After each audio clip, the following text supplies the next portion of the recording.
Hello and welcome back to my craft room. A few days ago, you might remember if you're a regular viewer, I had my first go at making paper, and this is what I ended up with. This was made out of recycled toilet roll wrappers. Just the wrappers, Johnny, just the wrappers. And I also threw in some gold flakes just for a bit of fun, and tried some, I'll show you in a minute, I threw in some onion skins and threads and things as well. I've got lots more kind of recipes I want to try out. One of them is soaking in the bath right now, so we'll be back to show you my first to show you another experiment tomorrow. But today what I wanted to do was just see what I can do with the paper that I've made. So if I take you to the desk, so I did I left a few pieces aside. You can see here the onion skins. I love how you sometimes get little words come out like that. It's really nice. There's bits of thread in there where I threw in some bits from my orts jar, and I made this piece a bit bigger by slapping 3 sheets side by side down on the drying cloth, and they kind of merged together as they dried, and you can see the joint if you hold it up to the light actually, but yeah, there's no way I can show you that, but yeah, but I thought, well, just to experiment on, and I would really quite like to get a bigger, an A4 size decal and mould now, I think. But I'm going to have a bit more of a play at this size first. I think what I can do with these is, if I cut them into thirds, they'll be sort of business card size, and I can put them in as little thank you slips and things like that. So what I want to do today is just see how the paper reacts to different supplies and techniques. I know it's not going to like wet media, it's just going to fall apart again, a bit like a mulberry paper, but I do think I could, you know, I might get some nice effects as well. So I'm going to try some faux letterpress. I'm going to try some pigment powders and brush show type powders just to see what happens. I'm going to try tearing it and die cutting it just to see what I can do. I have got a few things by me. I've got a couple of things of water. I've got 5 different colours of distress oxide ink. I chose that really because it's quite a nice wet ink. I like the way they work together, but I could just as well use pigment in ink or something for this. But I like the colours. I like that range of colours with the colours that I've got in these papers. So that's those. I've got this little Derwent pastel watercolour set. I think we got this in a scrawler box. I've got just little one of those dinky brushes that comes in them. I've got some dies. Now I've got this little, to use these dies you need some kind of a die cutting machine. I've got this little cut bug I bought for £34.99 about, it's a couple of years before I even met John, so I've probably had this about 15 years. It is such a workhorse. You can see how well loved it is. So I'll show you that in a minute when I come to use it. And to go with that, I've got these dies. So I just pulled out a few just to see how they go. I've got this is to do the faux letterpress technique, and just to see how well the paper itself die cuts. So I've got a couple of more solid shapes like that heart and the speech bubble. These kind of dies are made for cutting thin paper. You can cut some thicker things if you pass through a couple of times and put a bit more pressure on. You can cut some thin fabrics. I've definitely experimented with that. I thought I'd have a couple of solid shapes and then a couple more sort of fancy shapes just to see how they go. And I'd like to do some letters. So these are some, look at these gorgeous little cases. Those images. Frida Kahlo's just, she's got such a powerful look, hasn't she? So I just keep my letter dies in here for cutting alphabets with, and again these are thin ones, but I have managed to cut fabric and things, and what I can do is cut thinner card and stack it up, which is what I'm going to be doing today to give me the thickness I want for the technique I'm going for. So I've got those letters. I think I'm looking for some chunkier ones. Now here is where I've kind of tried this technique I'm going to try before. Here's a ready-made one that says hugs. Brill. This is where I've tried the technique this faux letterpress technique I've tried before with this. So there's some tiny letters there. I love these big chunky letters. And then I've got some dies like this, which that was just part of an alphabet set, but these will actually cut through leather, chipboard, all sorts of things. They're really, there's like a steel, they're called steel rule dies. It's like a steel ruler inside there, and what the die cutting machine does is there are two rollers that put huge pressure on this die, and you sandwich it all together with the whatever you're trying, the material you're cutting, and it cuts through. So yeah, it's a brilliant thing. It's a bit of an investment. The dies actually are quite expensive, but I've got a huge collection I've built up over many years, and the scenes I've already got hugs done. I think I won't bother with any more letters probably, just to show you what I'm working with. And then the other thing I've got is this little gorgeous little vintage sewing case. It is actually sewing basket. I got at a vintage fair years ago, and this is where I keep all sorts of things. It's got this tray that lifts out. So I've got all my pearl drops and stickles and things like that in there, and in the top more stickles and things like these pixie powders. Oh, look at that. That belongs on the top of one of these. There it is. These Nouveau drops always have these lovely crystals on the top. So I've got things like brushos. So let's keep those out. Sea green and lemon. What's that one? What colour is gamboge? Is that kind of yellow? Oh, that's Indian ink. That doesn't belong there. Let's put it there. These are pigment powders that you can sprinkle, so I thought those might be fun to try. The same kind of... and there's another pixie powder, so let's keep the pixie powders out. Right, that gives me enough to play with, I think. So I've got Ancient Copper pixie powder, Mango Blaze and Aqua Lagoon. In the brushos I've got, what colour is gamboge? Of course, with all of these brushes there are lots of colours within it. It's kind of it is like a deep yellowy, orangey yellow. But of course, once you sprinkle them, you get all different colours come out, don't you? Sea green, gamboge, and sunburst lemon. Okay, and then I've got these pigment powders. I think they were a Vicky Bouton set. So juicy pear, coral macaroon, sugared strawberry, lovely names, crushed pineapple, and blue Hawaiian. Oh, I'll tell you what, I'm getting that thing again. I've said it before, you may have heard me say it before, I get that thing where certain colours, I get all excited about seeing a lot of colours and things, and it actually makes my mouth water. So the colours I've got in the Distress Oxide are Seedless Preserves, also lovely colour, always lovely names for the colours these, Cracked Pistachio, Abandoned Coral, Fossilised Amber, and Mermaid Lagoon. So I think I've got some nice colours to play with there, and they will sit very nicely with the colours I've got in the paper already. And they do also work nicely with this pastel watercolour set. So the whole lot works nicely together. And I'm really just playing here. So I think the first thing I'm going to do, those will be for later, is just see what happens if I just drop some watercolour in. I'm just going to leave those soaking for a bit. Right, so I ended up with very different, much smoother on one side than the other. This was the side that was against the mesh of the decal and mould, of the decal, and this was the side that was against the drying cloth, which is much smoother, and also because the more interesting bits sort of float more to the surface, and that's the way you pick it up, and then you turn it over and invert it onto the drying cloth. These are the bits, the interesting. So this is the right side for me. I don't think that made sense at all. Okay. I'm just going to very carefully just spritz a tiny bit with water, because I think it's just not going to like it at all. It's going to want to fall apart again. Yeah, you can see that's going to lose its integrity very quickly. But it will dry out again as long as I can keep it in one piece until it's dry. So I just wanted to see what would happen if I just dropped some watercolour onto it, and you know, will it take painting? No, not very well, really. It just soaks in exactly where I thought it's doing exactly what I thought it would. It just soaks in exactly where it is.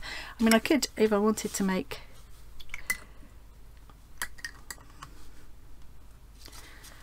an actual shape, so say yeah, I mean, that's okay. And that will dry out again. So say, just out of interest, I'm just going to quickly try, let's go Inktense. Let's try an Inktense pencil on here. So Inktense is one of those things that the colour doesn't really come out until you activate it with water. So let's,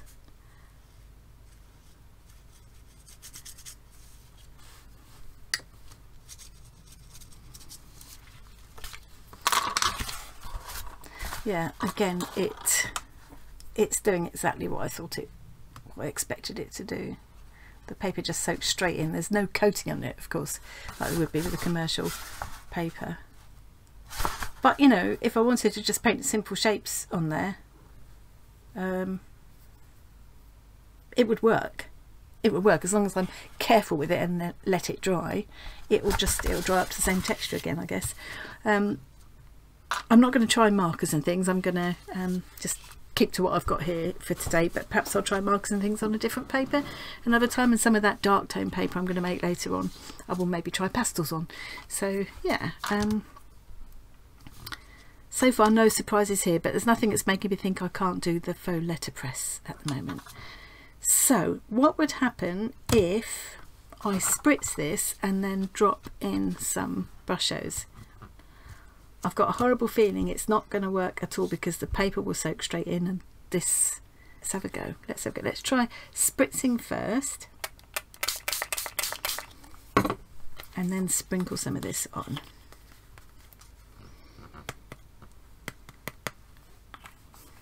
I think there's not enough water sitting on the surface of the paper to kind of activate the powders. So what if I sprinkled it first? So this is the Aqua Lagoon Pixie powder. Sprinkle it first and then spritz.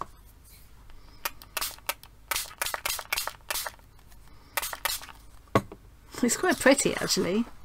And as I say, if I'm careful, I can dry it. I think it will dry up again okay. I'll end up with some really pretty papers. Interesting to see how it's coming through. Okay, so what haven't I tried? The brushos. Sunburst Lemon. No, let's find out what the gamboge is. I'm dying to find out what that is. I think it is a kind of yellow.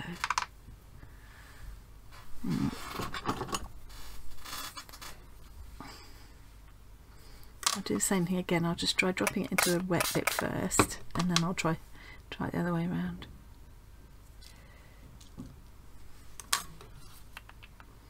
Yeah, so it's not doing much because there just isn't enough, the water's all sunk in.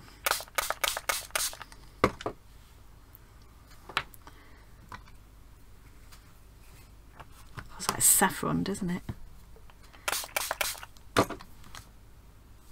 So let's try some of this sea green in on top of it. Oh, look at the colours in that. I will come back another day and do some things with these as well, because this isn't showing these powders off to their best advantage. Oh.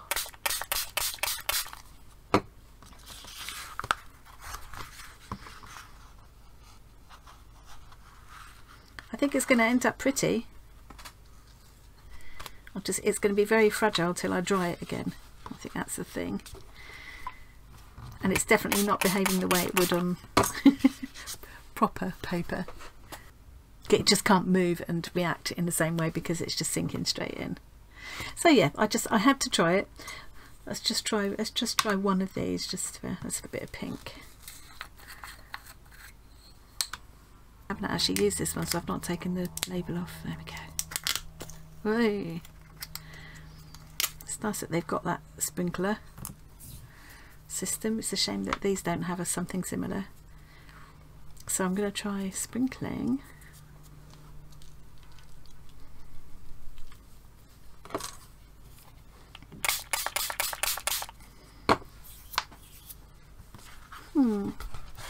So really pretty much as I expected there. It's a bit of a waste of these powders on here, but I just had to know what they would, how they would behave really. No surprises, I would say. I won't be wasting this. I'm going to dry them out again, press them flat, and I'll be able to die cut them. Look at all the colour, there's a lot of colour there. I'll come back, as I say, I will come back and do some things with these another day, because I'll maybe try them in. I've still got the rest of my concertina sketchbook from the January Schooler box to use, so I think they would be quite fun to use in there. So the idea with this faux letterpress is that you take, I've actually cut, I've got a die that says hugs, and what I've done is I've cut that several times in thin card, because it's one of these thin dies that won't cut a huge thickness, and I don't know if you'll be able to see, but I've stacked up probably 3 layers of card there and carefully glued them together to give me a bit of thickness. And then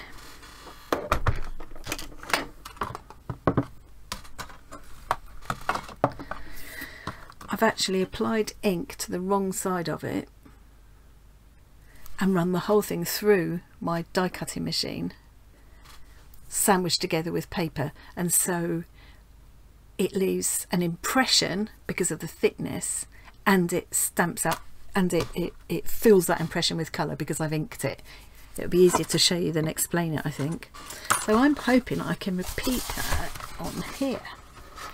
So let me show you how you use these, in case you've not seen these die cut machines before. They've got a kind of suction thing on the bottom, which means that when you open it out, it stays rock solid. Now the cutting mat will move, but there's no way this will move on the cutting mat.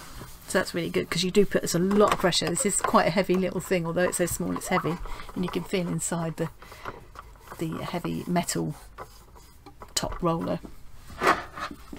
And then you need these cutting plates. So with this particular one, you've got an A, that's that one, a B and a C. I think you get an A, 2 Bs and a C. And usually for die cutting, I'd put the A, the B, the A, the C and the B plate. They used to all be stuck up. This is so old, and you can see how scratched up this is. Proper crafters keep one of their plates pristine so that it doesn't mark the surface of the paper and things, but I'm not organised enough to do that. So I could go through and die cut a shape out of this. I can't do it with that because I'm going to have to wait till it's dry. Let's die cut something out of here. See how well, I don't know, because it's quite lumpy, the paper, a bit of thread in there, I don't know how well it will die cut, certainly fiddly shapes like this. So I'm going to try it, and then I'll do a more solid shape like this heart as well, and just see if this will, see how well it will cut through. I'm not convinced I'll get a clean cut because of the texture of the paper, but I'm just interested to find out. So now, this is the way I do it anyway. I've put them blade side down. When I say blade, it's not a sharp blade, it's the pressure really rather than the sharpness that cuts it. And then I've put the B plate on top, and now I'm just going to crank the handle to roll this through. And let's see if that's worked. Oh yes, actually it's a lovely clean cut. So this is where you could, and I have got bigger heart shapes as well, if you incorporated some seeds, flower seeds or whatever inside the paper. Wouldn't that be a nice thing to put inside a thank you card from a wedding or something, and people could just plant this in the ground afterwards and it would grow flowers. Laura's reminded me about that idea, so I'm definitely going to be trying that out in a later recipe. So this one has actually cut beautifully as well. Now you do find sometimes with these die cuts you have to poke the little pieces out, that although some of the pieces are stuck in, I'm going to have to wiggle them out. They have cut. And with these kind of things you can layer them up as well. And so say I cut it out of some pink as well, I could layer them up so they would show, yeah. Actually, just a little square of that cut out the pink, that could make quite a nice card. So as soon as you close this up, it releases the suction and Bob's your uncle. The other thing I could do with this paper while it's still wet, I just wanted to try, as you know, like with mulberry paper, when it's, say it's dry here and I wanted to cut a straight line or a specific cut around a specific line, if I run a line of water along there and then tear, it should tear along that. Oh yes, lovely. So you get like a straight edge. It's a straight line, but it's got that kind of decal edge. So I could cut small squares out. I could cut a small square, I'll have to wait till it's dry again now. I could cut a square of that where that pink is, layer it up on a card with that butterfly over the top, possibly another layer as well, and that would make a really pretty little card.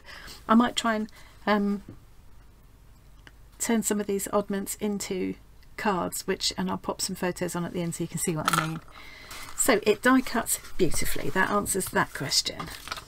Now I want to see if I can do this faux letterpress technique into here. Let's try it with this one.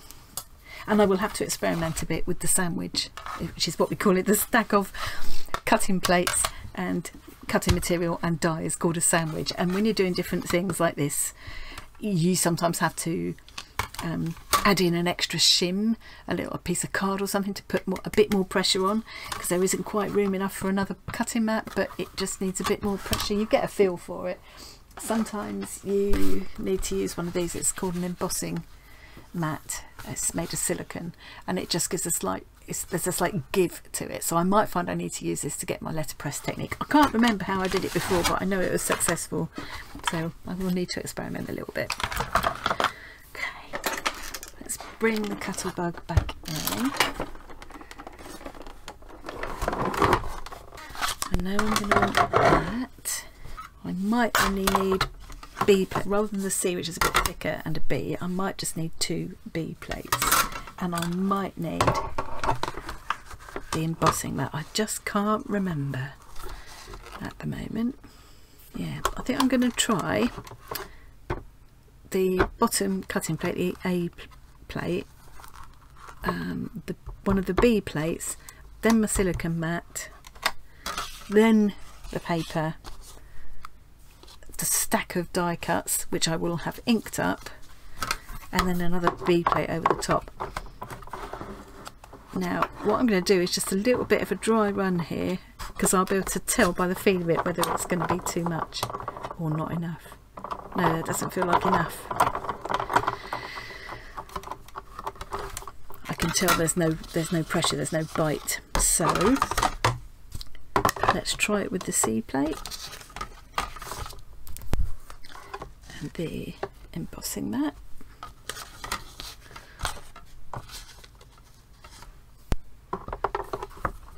And the B plate on top. And now let's try.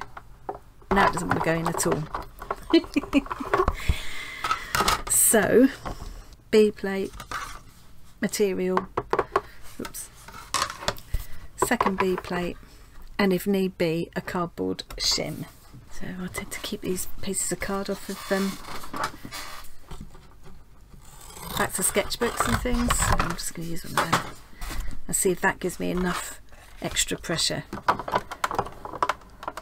Yeah, that feels like it's going to be about right. Okay, so next step is to ink this up. I think maybe I'll just keep it simple and just use one colour, and I want a good layer of ink. As I say, one of the reasons I've chosen this distress ink is that I know it's quite, even though I've had these for years now, they're pretty juicy and they will stay. They don't dry too fast. You don't want an ink that's going to dry too fast. So let's put this down on here and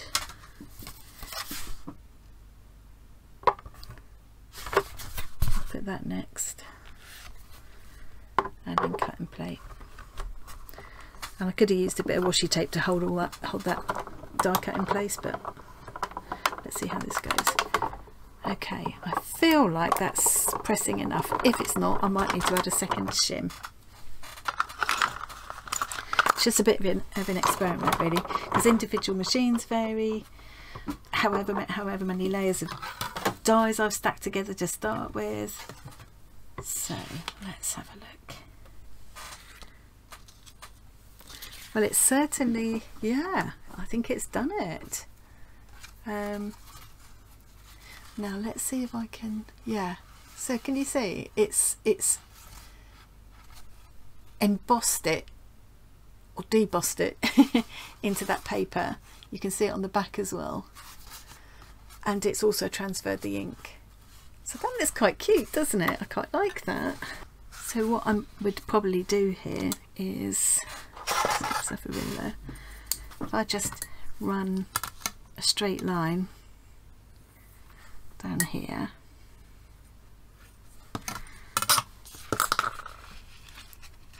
to just like pull away the excess, just to even all of this up. I suspect I'm going to end up with onion skin hanging out one side here, so I might have to snip that. I just thought, you know, there's no point in me keeping on making all this paper if there's nothing I can use it for, so I need to know what I'm going to be able to do with it. And of course all these bits I'm putting off can go back into my my little collection tub where I'm keeping all the stuff to turn into new paper and use it again.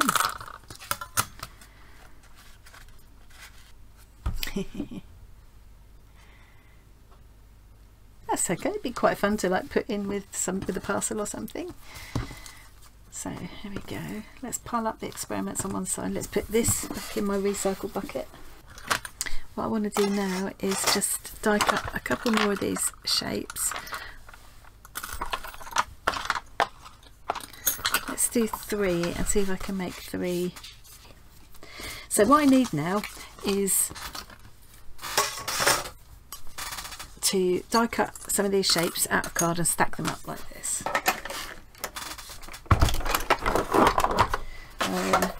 I've got some of this packaging card. This is, you might have seen, if you're really brave, you might have watched my first go at wood toning on my mini lathe, and that's the set of chisels I got for Christmas to use with the mini lathe. If it's difficult for them to cut, they will tend to cut better at the edges. There seems to be more pressure there and there, certainly on this machine anyway. As I say, all the machines vary, even one cuttlebug to another can vary.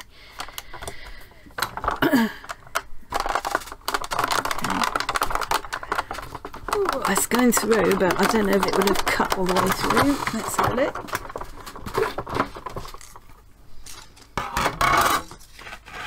Yes, it has. Look at that. Good little machine.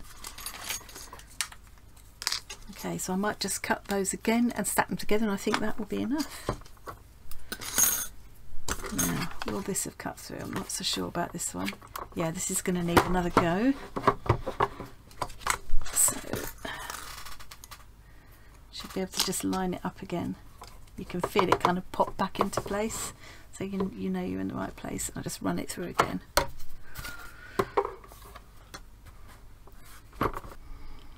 So I'm just putting a little bit of PVA glue on there. And just stacking those together.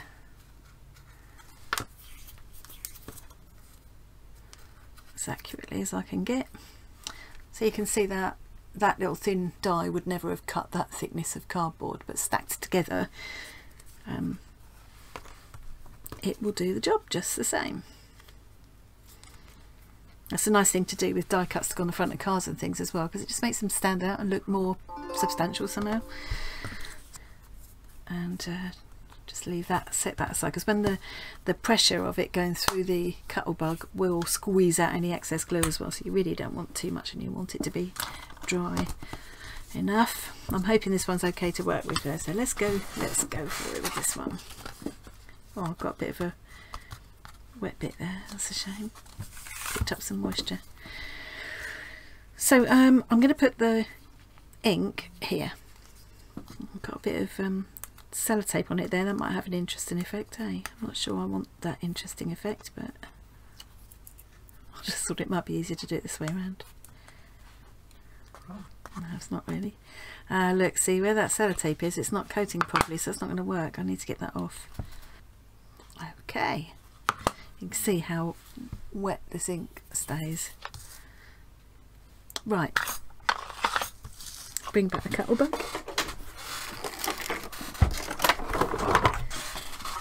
So what did I do? A plate,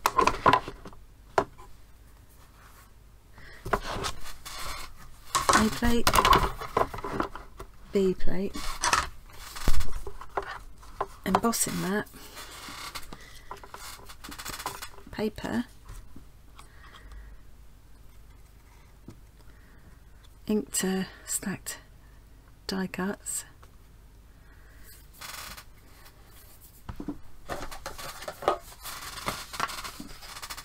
card, my shim, and the other B plate. Let's hope that hasn't moved around. As I say, I could have taped it if I wanted to be sure.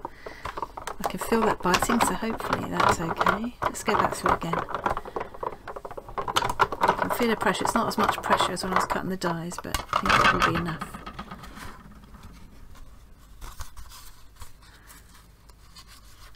Yeah, it's worked. That's where the drop of water was. I'm not sure about the onion skin going across.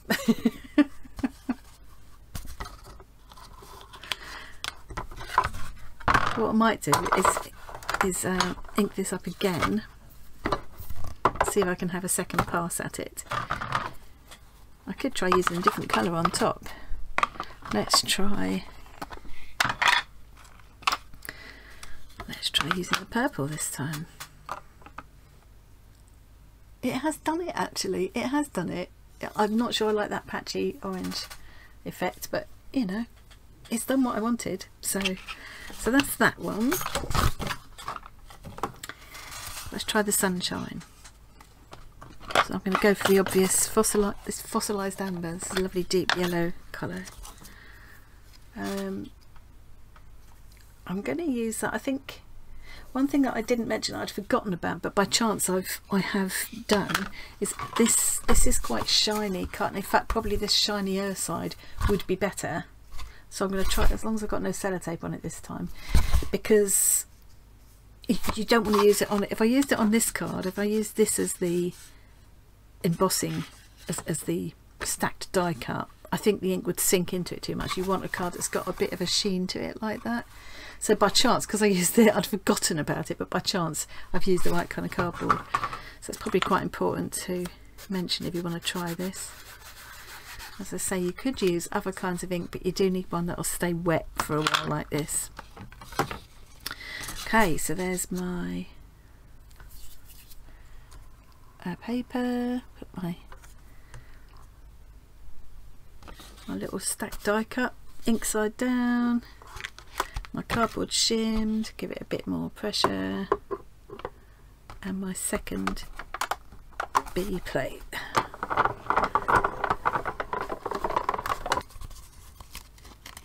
Oh, that's my favourite. I do like that. I like that embossed effect. I do think that's quite nice. I'm pleased with that. Ooh.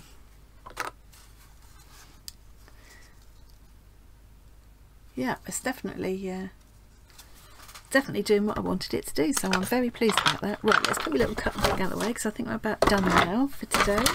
So these, I think these are more like around 50 quid now, these things, but I tell you what, if you've thought about investing in a die cutting machine, I wouldn't be without it. I don't do card making and stuff like I used to, or scrapbooking and things, but I still use it a lot. It's just such a little workhorse. The dies are an investment, as I say, but you know, I've just built them up over the years, you know. So I think I've ruined that one, but that's my fault. Let's bring you down a little bit. That's my fault. That was, you know, ineptitude. But I do really like how these have turned out. So I'm going to see what I think this is just too dark here, but I'm going to see what I can retrieve from here, and and just make up a couple of little cards or something, and I will take a picture of everything and put at the end. But I'm enjoying this. I'm enjoying doing this, and what I'm hoping is that dry enough yet? Is that because this is now squashed really flat from it going through the Cuttlebug as well, all that pressure, that I'm going to be able to write on that. I think it's dry enough. This ink does take a long time. I should leave it longer to dry really, but I just want to see if it would be possible to write a little message on here, put thank you or whatever. Tomorrow my new batch of paper should be ready to start work on, so I'll be back in a day or two with the next recipe. I hope you enjoyed watching that. Thank you very much for joining me, and I will see you again really soon.